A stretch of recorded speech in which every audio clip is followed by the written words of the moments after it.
I'm a possum and I find garbage, and I'm gonna insult your intelligence by pointing out that this is a Halloween special. Today's garbage is Exorcist the Beginning, one of two terrible prequels to The Exorcist. You know what The Exorcist is, right? It's a movie from 1973 about a little girl who gets possessed by a demon and a couple of priest guys have to exorcise it. For a while, it was considered the scariest movie ever made because it has a little kid swearing. Gonna him, aren't you? They made a bunch of sequels that nobody liked, and then in the early 2000s, Warner Brothers saw everyone just loved and adored the Star Wars prequels and decided they had to jump on the bandwagon. One guy was like, what do we got? And some other guy was like, we own The Exorcist, maybe we can make a prequel to that. So they made a movie about how Max von Sydow's character, Father Merrin, first encountered the demon somewhere in Africa and stupid things happen. And he's played by Stellan Skarsgård this time. You know, the guy from everyone's favorite 1984 drama, Alkans Vald. Who hasn't seen that one? Okay, real quick. This movie was originally written by the guy who co-wrote Terminator 2 and directed by Paul Schrader. But Warner Brothers decided their version was too boring, so they got the guy who directed Cutthroat Island to come in and reshoot most of it with a different story, but using the same sets and some of the same actors. When the movie came out, everyone hated it. Then a year later, they released Schrader's original version under the title Dominion, prequel to The Exorcist, and everyone hated that one too. It's kind of like what Warner Brothers did with Justice League 13 years later when they replaced Zack Snyder with an actual clown. Then they eventually released Snyder's version and it sucked slightly less. So we ended up with two versions of essentially the same movie, one of which was the product of studio interference, and the other of which was presented in a 2:1 aspect ratio.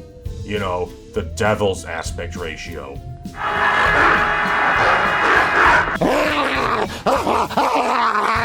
All I can say about Dominion is that it's much closer in tone to the original Exorcist, but it does literally everything worse, and somehow manages to look like it was made in the 1980s, even though it came out in the early 2000s. And it takes place in 1947, so I can't imagine that was intentional. There's this one really dumb moment where Satan or whatever does this monster face and snarls, and it makes no sense because the context of the scene is that he's trying to tempt Father Merrin by telling him he can take it back in time to undo something he feels guilty for. But then he tries to scare him for no reason.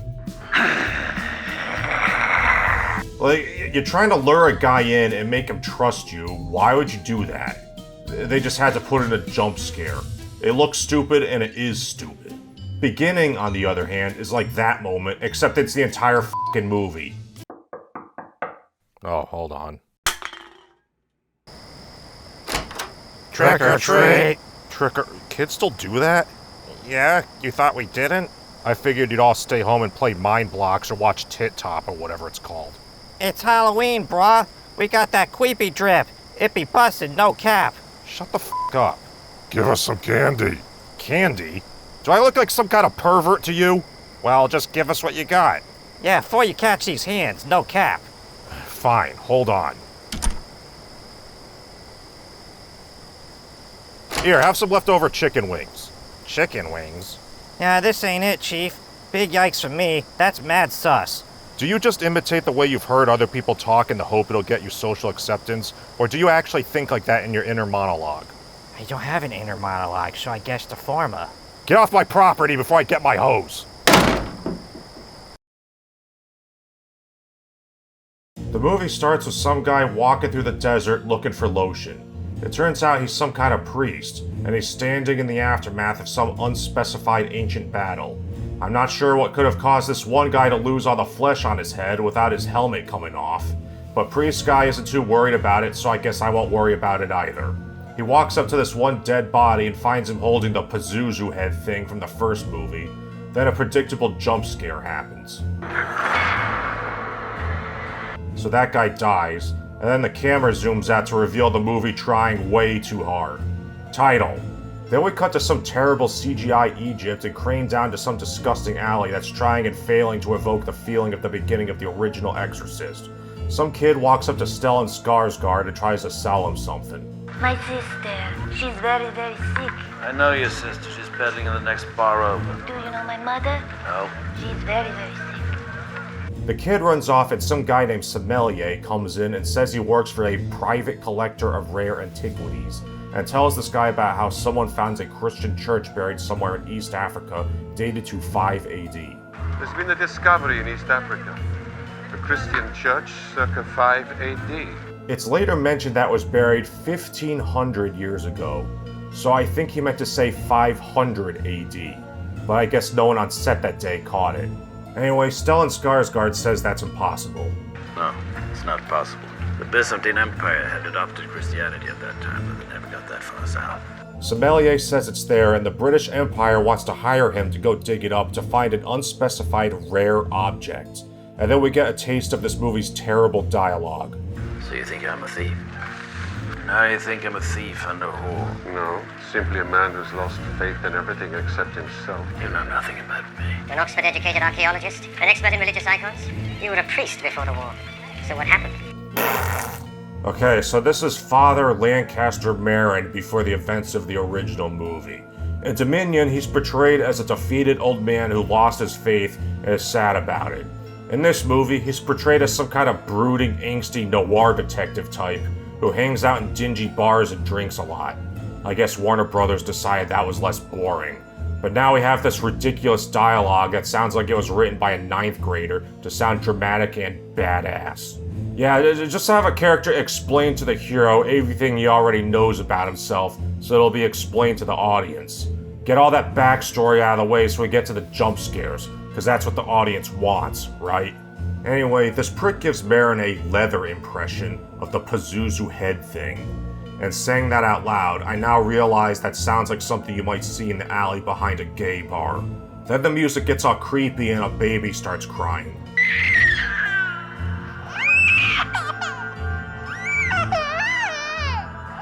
That's how you know it's scary. Sommelier says some British army guy named Major Granville is in charge of the dig. He's been persuaded to let you join it. You're assuming that I would say yes. You already have. So I guess we're in Kenya now. The British army marches by in their oh-so-intimidating shorts. Then Merrin enjoys a World War II flashback, but then his nostalgia trip is interrupted. Merrin meets Major Granville while he suffocates a poor bug in a jar. The Major starts yapping about the dig site, then some priest guy named Father Francis comes in. He tells Merrin in an extreme close-up that the Vatican sent him to make sure the British Army doesn't blow up any religious artifacts at the dig, and apparently, the Vatican doesn't know who built the church. Our heroes drive through the weirdly dark African countryside with their interpreter, Chuma, who tells them the nearby graveyard is full of people who died during a plague 60 years ago. How many died? All of them. We cut to some kid who doesn't know how to play with toys. Then Merrin and the gang pull up to the local clinic where children are being treated for the dreaded stock sound effect disease. Merrin goes inside and meets some dude with boils all over his face who gives him a drink. Then the resident sexy doctor, Sarah, comes in and introduces herself. Boyle's guy sexually harasses her and gets away with it because it's 1947, and then he tells Merrin the church is in perfect condition, but the locally hired workers won't go inside it. Where's that? I shall be leaving for the dig in 5 minutes. See, he doesn't answer because keeping it a mystery for no logical reason makes it more dramatic. But then Sarah explains it's because the local tribal people, the Turkana, believe it's full of evil spirits. Then Francis comes in and introduces Merrin to some guy named Emekwi, who owns the local hotel and has agreed to let them use it. Emekwi then introduces Merrin to his sons, James and Joseph, and explains that they're a Christian family because that matters for some reason. But you know what doesn't matter? You. Boyle's guy drives Merrin and Francis to the dig site and shows them the church they dug up. Merrin brushes off some dirt and finds the church in perfect condition and speculates it must have been buried right after it was built. Then some hyenas show up and don't do anything. Then some guy falls over and starts doing his impression of Mark Hamill whenever someone mentions Donald Trump to him. They all dismiss it as heat stroke, but then Merrin sees that kid Joseph running away, so he follows him. Then Joseph just walks up behind him. I guess he just ran away for no reason other than that's just what kids do in horror movies to compel the hero to follow them. It's mysterious or something, I don't know. Joseph says he's collecting rocks, so Merrin gives him an archaeologist diggy thing, and We cut to Marin watching Seizure Guy getting loaded into the back of a truck. Then Sarah talks to him about nothing. Then Boyle's guy comes in and gives Sarah a silver necklace he found. But then Joseph comes walking up and Boyle's guy yells at him and goes to throw a bottle at him. But Marin stops him. All right, Mary. I didn't know you was a fuzzy lover. Is that some kind of old-timey slur I'm not aware of? Anyway, Boyle's guy tells Marin it'll take a few more days for them to dig out the doors, but Chuma can take them into the church through the roof. We then cut to Marin climbing down a rope ladder into the church, and let me just say that I hate the way this movie is edited. Watch this.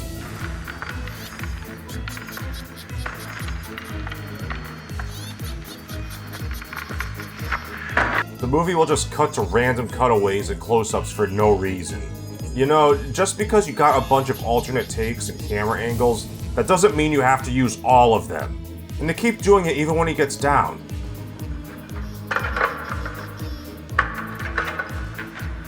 There was no reason to cut to a close-up right there.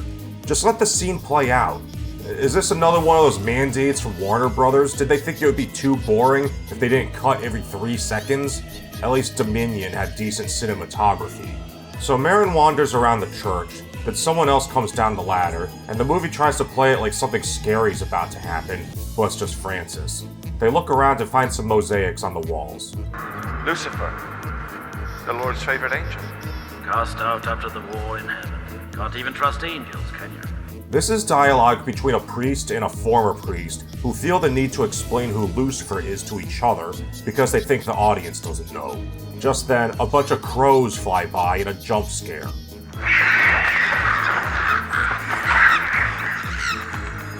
They're in an old church that's been buried underground for 1,500 years, and there's crows down here. And none of these assholes question it, which tells me the filmmakers intended for the audience to not question it.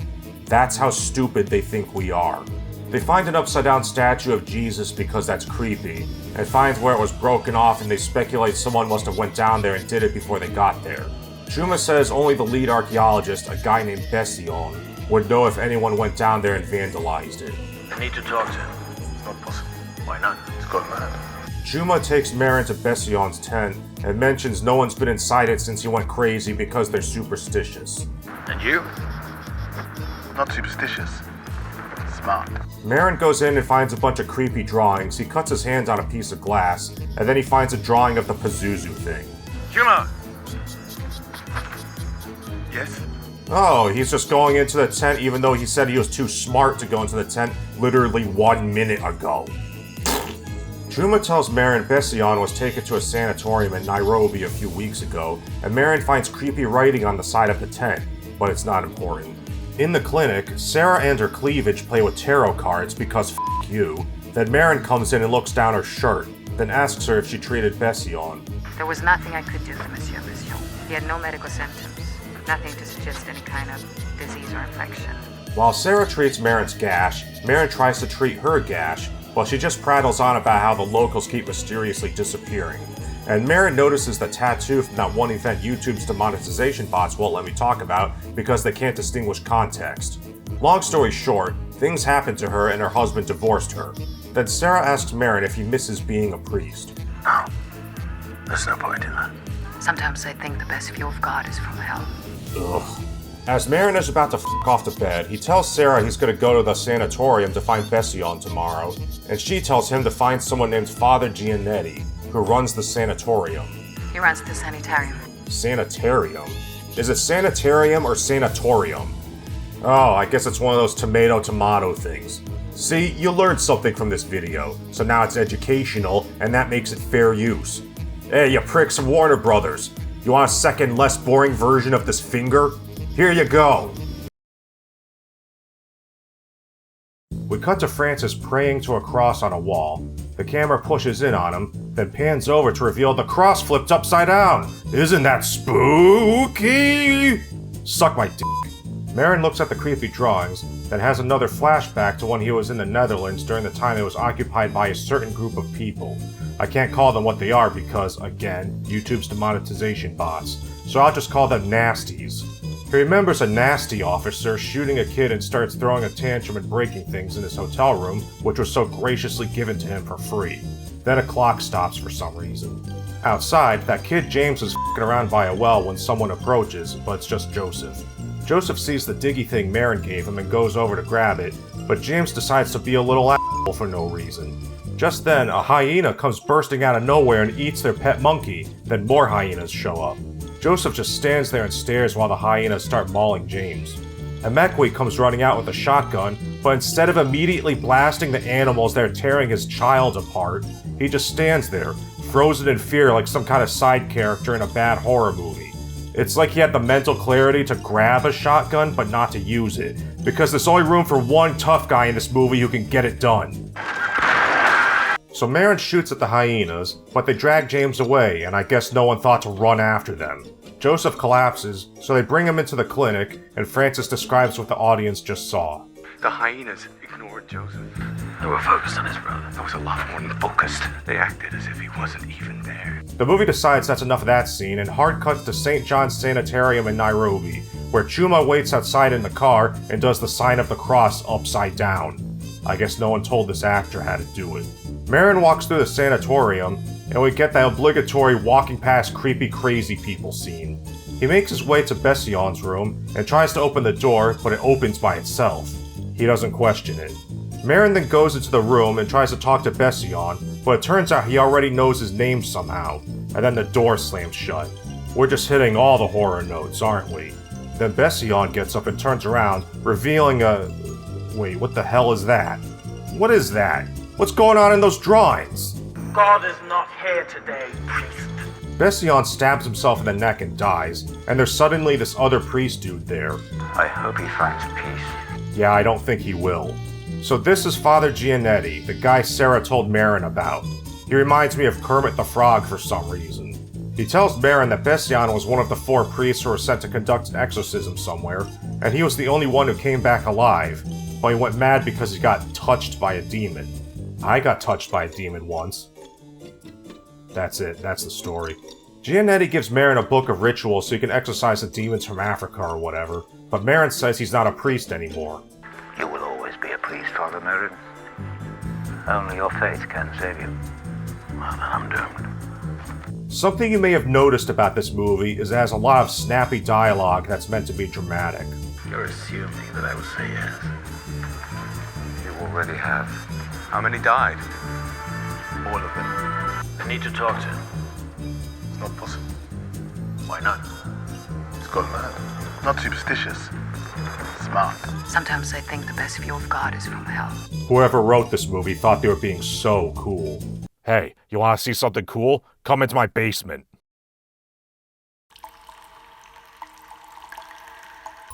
This is my laboratory. I've been working on a secret project. You see that abominable conglomeration of mismatched body parts? I stitched it together from the remains of my $10 patrons after they all died horribly in an air fryer-related accident. After I lost my only source of income, I thought, why not take the opportunity to discover the secret to the creation of life and get rich? I won't need contributions from Alex Bones, Aqualite, Ariel Valentine, Falls, Ben Davenport, Richard 699, Cortez, Dean Brown, Delmar, Diesel Weasel, Dire Angel, Dirty Mike, Dragon Mara, Don't Live the Goose, Eduardo Sanchez, Enrique Vidari, Fraggle Soraya, Gobo, Goma Flink, Godix Trash, Hayridden Penna, Shady Tales, Jimmy Jim, Joe Burns, John Cleveland, Josh Lifehart, Lee Limtic, Marco Vampire, Marcus Aurelius, Martinez Polachek, Mitch S, Moody Boy, Noble Team 33, Paco, Punk Tone, Robert Bishop, Salty Bucket, Samantha Myers, Sir Badass, Scout Punk, Stove Lighting Goblin, Stubbs Archive, Thomas Brown, Tiberian Luke, Tony Belmonte, Toxic Masculinity, Twilight City Studios YouTube channel, Will Corthasia, Extermin Grunt X and Zenith. Once I have a Nobel Prize and a monster that'll do my bidding, it's time!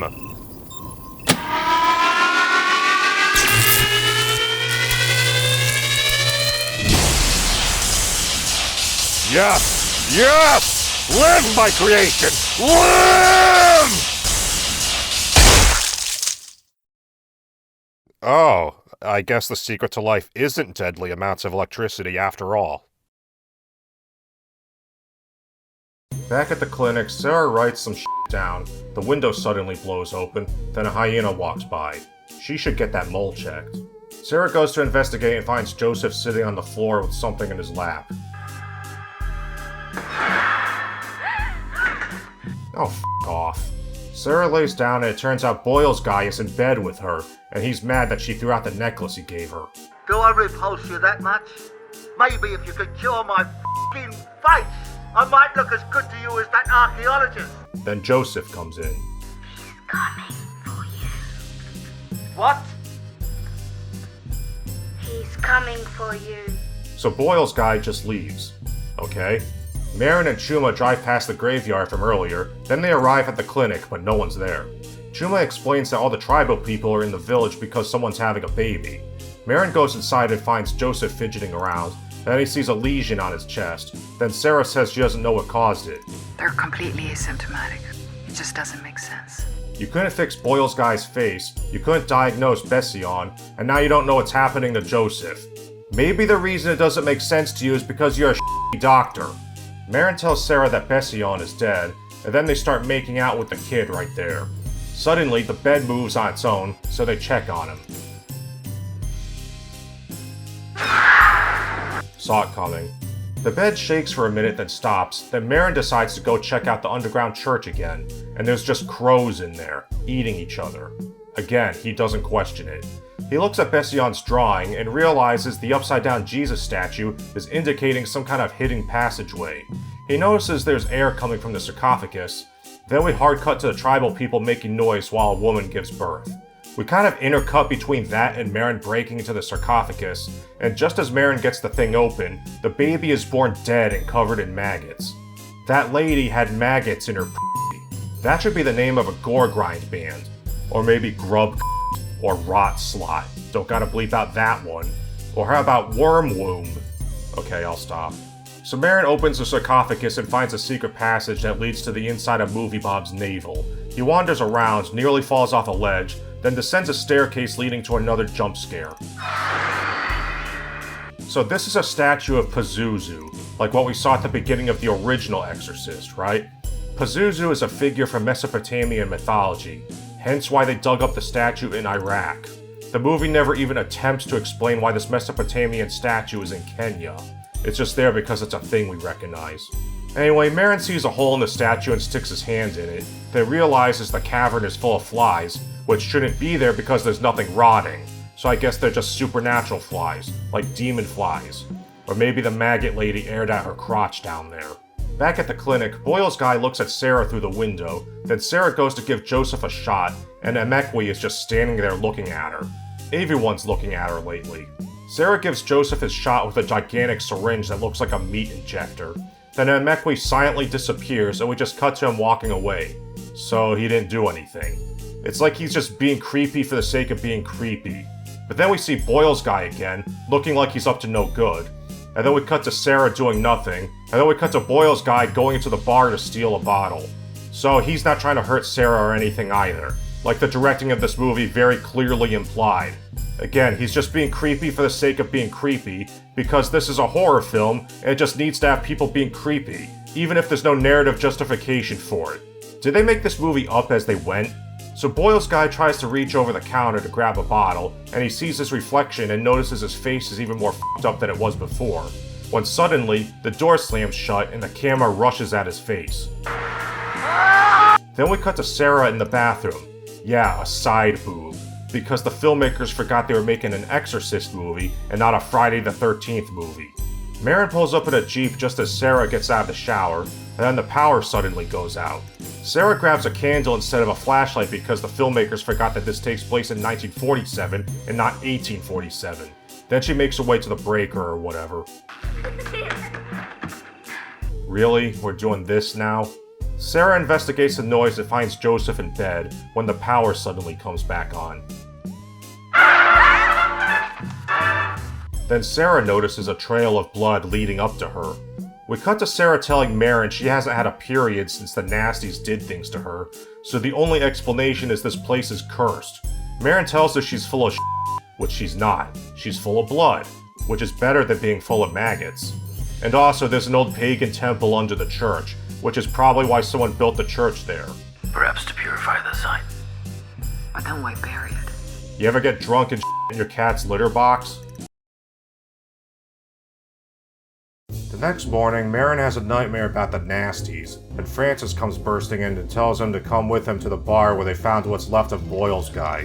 Francis tells Marin about Maggot Lady's baby being born dead, and thinks that Turkana may have blamed them for what they perceive to be a curse, and speculates one of them might have killed Boyle's guy. So he calls Major Granville, and now the British Army is on their way to keep the peace.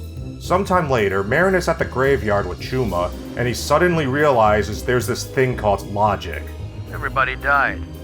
Bury them. The army shows up at the clinic. While Marin and Francis follow Major Granville around, he abruptly stops to look into a creepy doorway, but then continues on like nothing happened. What the f*** was that? He says the army's taken over the excavation, and Marin tries to argue that Turkana won't like their presence, but he just yells at them.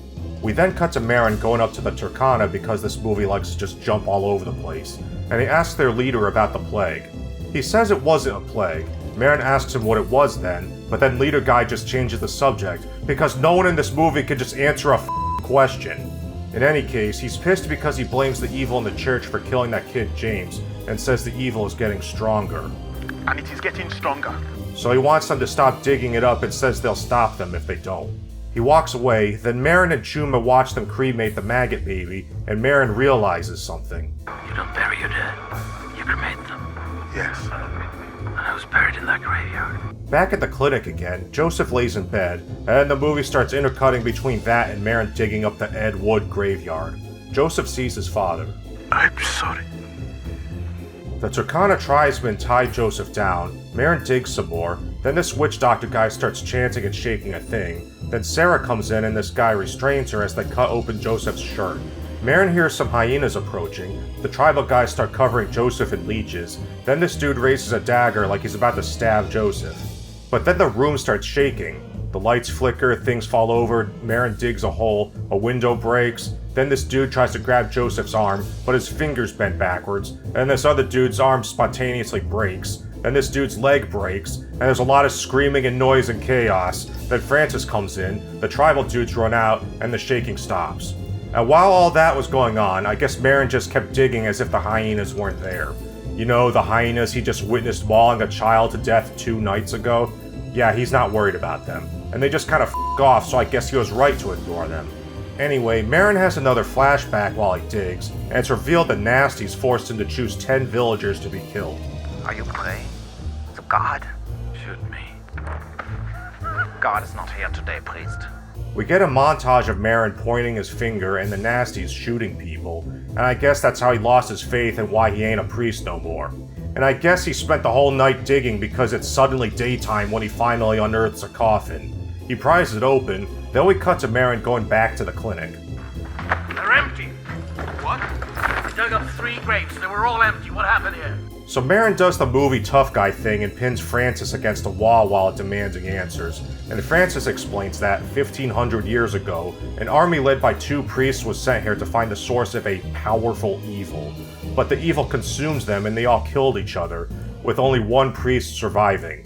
When the surviving priest got back, Emperor Justinian ordered a church to be built on the site and then buried to seal the evil away, and all history of it was to be erased. But of course that didn't work, because in 1893, a Vatican researcher found a letter that mentioned it, but everyone who knew about it was dead by that point, so 4 priests were sent to investigate, and they and the locals they hired to help them all mysteriously disappeared. So the Vatican covered it up and spread some made-up story about a plague, and made a fake graveyard to keep people away. Okay, so this whole time, Marin thought the graveyard was full of dead Turkana, even though all of the graves have crosses, and none of them are Christian except for Chuma and Emekwi and his family. And Marin doesn't realize it's not their graveyard until he sees them cremating a stillborn baby, and concludes that somehow necessarily means they burn all of their dead bodies. And I guess Chuma didn't think about it either, even though he's a Turkana himself. So Marin digs up the graveyard and finds it full of empty coffins, which the Vatican buried there to scare people away from the site, even though they wouldn't have seen the need to actually bury anything, since they evidently didn't expect anyone to actually dig them up, because whoever did would find them empty and would realize there was a conspiracy, which is exactly what happens. I mean, the Vatican is pretty powerful. They could have scrounged up some skeletons to put in there if they wanted to play a Scooby-Doo villain so bad. In any case, the British found the church, and Francis was sent there to find out if the legend was true. What legend? That after the war in heaven, this is the spot where Lucifer fell. I know the spot where your mom fell.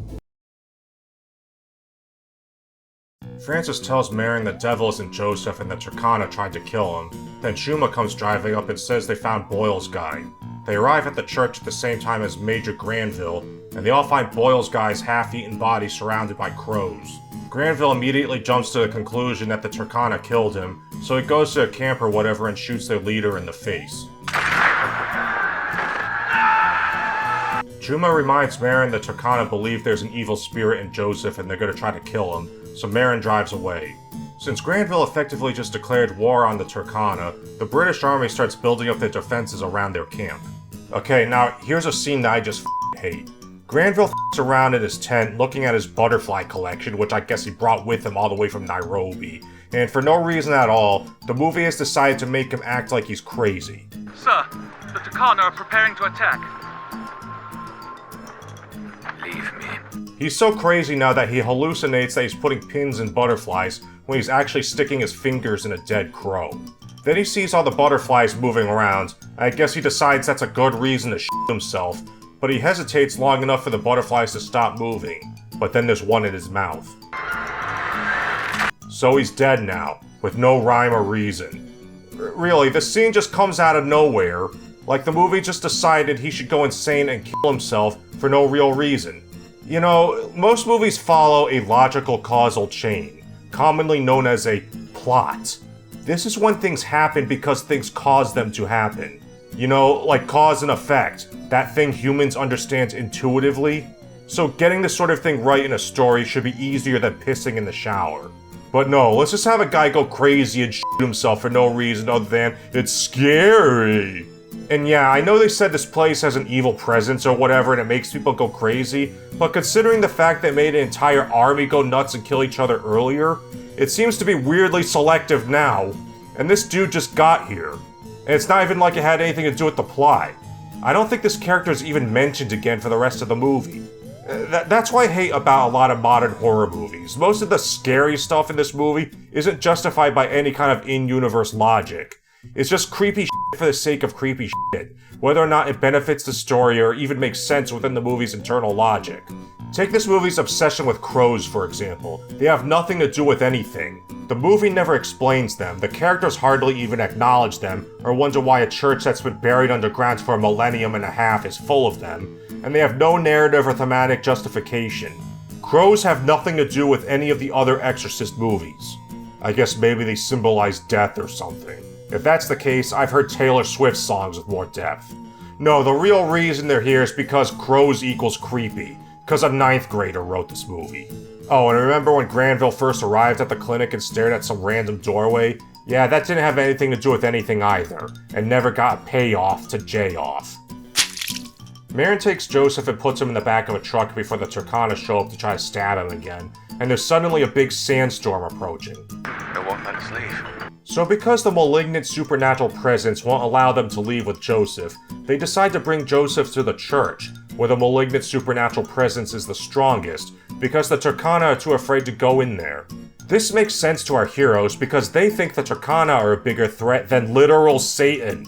Marin hands Francis the book of rituals before he drives off, and then he goes to the clinic to look for Sarah. It's now suddenly nighttime, and the Turkana and British army prepare for battle, and this one dude already has blood on his face even though the fighting hasn't even started yet. Francis bursts into the church with Joseph in his arms and sets him down next to a thing. Then he pulls out the book and some holy water and starts trying to conduct an exorcism. This is intercut with Marin looking for Sarah, and the Turkana marching toward the British army.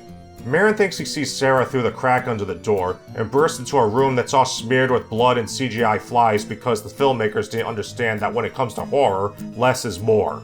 Marin realizes there's no one in the room, but the Pazuzu head thing is stuck in the wall, so he grabs it, then looks at a photo.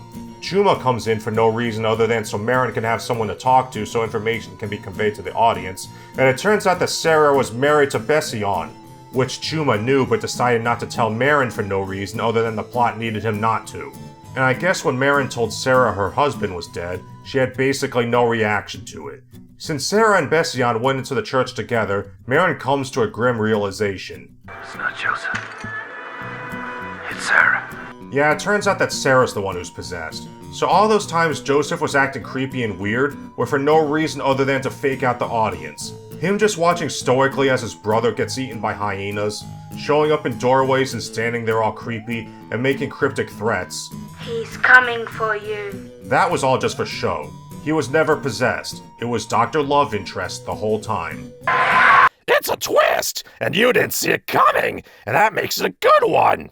If I didn't see it coming, that's because it doesn't make any sense. A good twist is when a movie drip feeds information to the audience and then recontextualizes it at the end in a way that makes all the pieces come together and you say, wow, it's so obvious. How did I see that coming? A bad twist is when you blatantly lie to the audience and then pull the rug out from under them. Guess which category this movie falls into? Who cares if it's stupid and makes no sense? It's unexpected and subverts your expectations. Right, Ryan Johnson? That's right, Shyamalan! Get out of my house! The Turkana charge at the British Army and get shot. Marin and Chuma go outside and some Turkana guy comes running up and throws a spear right before Chuma shoots him, and Chuma gets impaled and dies, and Marin drops the Pazuzu head thing in the sand and it immediately gets covered and disappears. Maybe it's a visual metaphor for the Warner Brothers executives who buried the head in the sands when they saw the box office returns. While that's happening, there's a bunch of battle shenanigans going on, and Marin realizes everyone's team killing, like the Army 1500 years ago. Marin goes to the church to look for Francis and Joseph, and finds blood on the floor next to the book and some spilled holy water. He picks up a cross and asks God to forgive him for doubting. Then he picks up the book and uses the spilled holy water to draw a cross on his forehead. He then sees Joseph and Sarah, who's now clearly possessed by a demon. Her skin's all blue and her face is all cut up and everything. Hey, remember in the original Exorcist when Reagan's face progressively got more and more messed up over the course of the movie? That was because the demon was making her hurt herself. But I guess now when you get possessed, you look totally normal until suddenly you don't anymore over the span of a minute or two. Hey, if it can go from day to night and vice versa over the course of a few seconds, I guess a demon can f*** up your face that quick too. Anyway, Marin tells Joseph to run, but the demon wags its finger at him. Then Marin tells the demon to come after him. I am a fallen priest. You know, just because you can do CGI, that doesn't mean you should. Marin starts praying as the demon walks up to him and unbuttons its shirt. What's the matter, Marin? Don't you want to f*** me anymore? But Marin is not seduced by demon titties. Don't you touch those titties. The demon starts mocking Marin, so he grabs it and presses his forehead into its forehead, and I guess he burns it with the holy water he used to draw the cross on his head a minute ago, so it pushes him with enough force to send him hurtling across the room, but then he just gets up totally uninjured, and then Joseph gets pulled down into the secret passageway. Marin goes in after him and sees blood by the Pazuzu statue, and then the wind blows at him and he sees a tunnel with snow on the ground. Blood starts seeping up from the snow, and a slow-motion kid skips away and waves at him. I guess the demon is showing him images from his past or something. And then we get another jump scare. So I guess Francis is dead.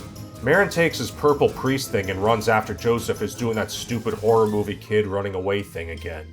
Marin tries to follow him through a narrow tunnel when his lantern goes out. He relights it and the demon's right there in his face. It scratches him. He throws holy water at it, and then pulls him out of the tunnel and tells him God doesn't care about Sarah. He doesn't care about this whore, but you do. Because you want to shove your up juicy.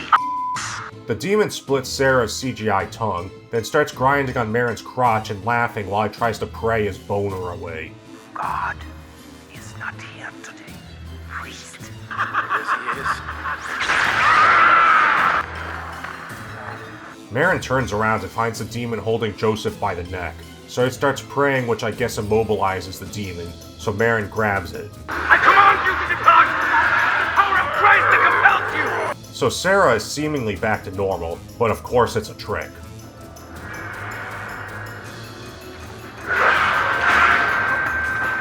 Joseph helps Marin up, and I guess the demon disappeared, so now they have to look for it. Marin tells Joseph not to listen to it, and to help him with the ritual. They start walking down the tunnel while reciting the ritual, and then they see the demon running at them in slow motion. So Marin does the movie priest thing again, and I guess the power of God hits the demon like an invisible explosion.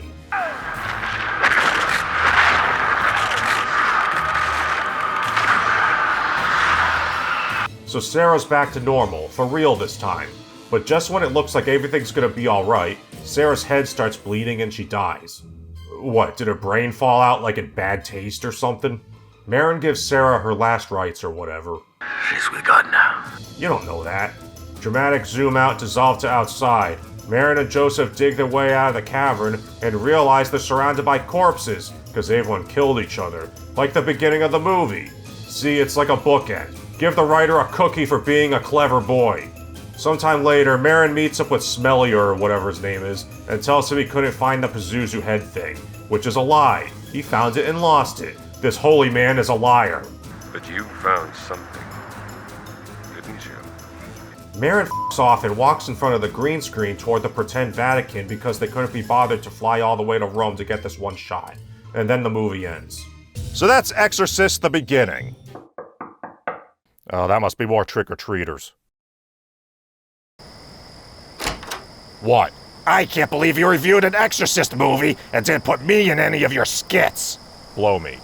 Thanks for watching my video, but I have a challenge for the audience now. In the comments, write a joke about demons. Whoever writes the best joke gets to choke the chicken. And don't forget to like this video, leave a comment for the algorithm, subscribe if you're not already. Check my channel for videos you may have missed, since YouTube doesn't always tell you when I upload. Send me your fan art and support me on Patreon. The links are below. Bye.